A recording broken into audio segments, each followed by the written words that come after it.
Hi, hello, buddies. I'm RJ Ignisai, grade 4B from Plumbach Garden School. This is a message from Savitri by Arabindo. His consciousness is a babe upon her knees, his being a field of vast experiment. Her endless space is the playground of his thoughts. She binds to knowledge of the shapes of time and creative error of limiting mind, and chance that wears the rigid face of fate and his sport of death and pain and nescience, his changed struggling immortality. Thank you. Bye. Hello buddies, now RJ Shama, grade 6 from Brumbach Garden School. Today's Karma Yogi Appa message. As there is a level of thought to be understood by speaking out loud, there is a thought at a higher level that can be understood only by silent reading. The higher mind understands without thought. The illuminated mind receives without understanding.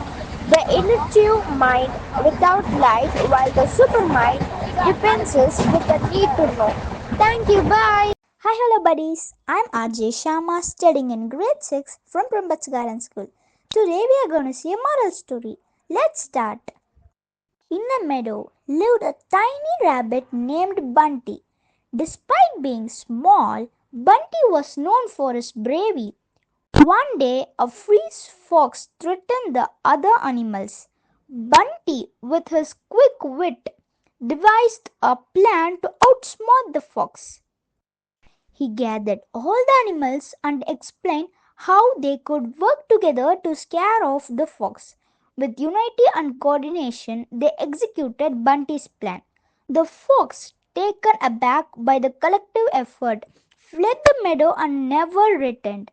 Bunty showed that courage and teamwork can overcome even the toughest challenges. The moral of the story: unity and bravery can conquer fear and protect everyone. Thank you. Bye. அனைவருக்கும் வணக்கம். நான் Karpagam Rajesh, பிரைம்பட்ஸ் garden பள்ளியிலேருந்து பேசுகிறேன். இன்றைக்கி நாம் ஒரு குட்டி கதை கேட்கலாமா? ஒரு ஊரில் ஒரு பெரிய ஆறு, அந்த ஆற்றங்கரை ஓரமாக ஒரு பெரிய நாகப்பழ மரம் ஒன்று இருக்குது. ஸோ அந்த மரத்தில் நிறைய அந்த குரங்குங்க, கிளி எல்லாமே இருக்கும் இல்லையா, அந்த பழத்தை சாப்பிட்டு இருந்தது. அப்போது அந்த ஆற்றுல இருந்த ஒரு முதலை வந்து அந்த கரை ஓரமாக அப்படி இருக்கும்போது அந்த குரங்கு ஒன்று மேலேருந்து அந்த முதலையை பார்க்குது. அப்போ அந்த முதல்ல வந்து கேட்குது, இதெல்லாம் எல்லாருமே இவ்வளோ விரும்பி சாப்பிட்றீங்களே, இந்த பழம் ரொம்ப டேஸ்ட்டாக இருக்குமா அப்படின்னு கேட்டோடனே அந்த குரங்கும் ஆமாம் இது ரொம்ப இனிப்பாக இருக்கும் அப்படின்னு சொல்லுது. அப்போது சரி எனக்கு 2 பழம் கொடுன்னொடனே குரங்கு மரத்துலேருந்து அந்த பழத்தை எடுத்து கீழே போடுது. அந்த முதல்ல சாப்பிட்டு பார்த்தோன்னே பழம் ரொம்ப டேஸ்ட்டாக இருந்தோடனே அதுக்கு ரொம்ப பிடிச்சிருச்சு. ஒரு வாரமாக அது மாதிரி டெய்லி வரும், அந்த குரங்கு பழத்தை போடும், அது மாதிரி சாப்பிடும், நல்லா டேஸ்ட்டு பார்த்துருச்சு அந்த முதல்ல. அப்போது அந்த முதலைக்கு ஒரு நாள் என்ன தோணுது, இந்த பழம் வந்து இவ்வளோ டேஸ்ட்டாக இருக்குது, இந்த குரங்கு வந்து டெய்லி இந்த பழத்தை தான் சாப்பிடுது, அப்போ அதை சாப்பிட்டா அதோட குடல், அது வயிறுலாம் எவ்வளோ டேஸ்ட்டாக இருக்கும், நம்ம வந்து அதை சாப்பிட்ணும் அப்படின்னு சொல்லி ஒரு மாஸ்டர் பிளான் பண்ணுது. பண்ணிவிட்டு என்ன பண்ணுது, ஒரு நாள் அந்த குரங்குக்கிட்ட இது மாதிரி குரங்கு ஆற்றோட அந்த கரையில் வந்து இதே மாதிரி இதை விட ஒரு பெரிய மரம், இந்த மரமே இருக்குது, நீ அங்கே வந்து எனக்கு பழம் பறித்து கொடு அப்படின்னு சொல்லுது. அப்போ அந்த குரங்கு என்ன சொல்லுது, என்னால் எப்படி ஆற்றை கடக்க முடியும்னோடனே என் முதுகில் உட்காந்துக்கோ, நான் வந்து உன்னை கூட்டு போய் அங்கே விடுறேன், நீ எனக்கு பழம் பறித்து கொடு, நம்ம சாப்பிட்லாம், அப்புறம் நான் உன்னை கொண்டு வந்து இங்கே விட்டுடுறேன், இல்லை நீ அங்கே இருக்கனாலும் இரு அப்படின்னு சொல்லுது. இந்த குரங்கும் சரி, அப்போ பெரிய மரம் நிறைய பழம்னோடனே ஆசையில் என்ன பண்ணுது, சரி வா போகலாம் அப்படின்னு சொல்லிட்டு கூட்டு போகுது. குரங்கு வந்து முதலையோட முதுகில் ஏறி உட்காந்துட்டு போயிட்டு இருக்கும்போது பாதி ஆற்ற கடந்து கரெக்டாக நடு ஆற்றுல வரும்போது இந்த முதல்ல அவசரப்பட்டு என்ன பண்ணிடுது, சொல்லிடுது, அடே ஏமா அந்த குரங்கே, உன்னை வந்து நான் சாப்பிட்றதுக்காக தான் நான் உன்னை இந்த மாதிரி ஐடியா பண்ணி நான் உன்னை கூட்டு வந்தேன், நீ வந்து ஏமாந்துட்ட, இன்றைக்கி வந்து என்னோடய இறை நீ தான் அப்படின்னு சொல்லிடுது. இதை கேட்ட அந்த குரங்குக்கு வந்து ரொம்ப பதட்டமாயிடுது. என்ன பண்ணுறதுன்னு தெரியல, குதிச்சா தண்ணியில் முங்கி செத்துருவோம், நீச்சல் தெரியாது, அதனால் என்ன பண்ணுறதுன்னு தெரியாமல் யோசிச்சுக்கிட்டே இருந்துட்டு, ஐயோ அப்படியா, நீ என்ன சாப்பிட்றதுக்கு கூப்பிட்டு வந்தியா, அச்சோ இது தெரியாமல் நான் வந்து என்னோடய குடலை வந்து இன்றைக்கி கல்வி நான் வந்து வெளியில் அந்த மரத்துலேயே வச்சுட்டு வந்துட்டேன், காய போட்டு வந்துட்டேனே, நான் எடுக்கலையே அப்படின்னு சொல்லுது.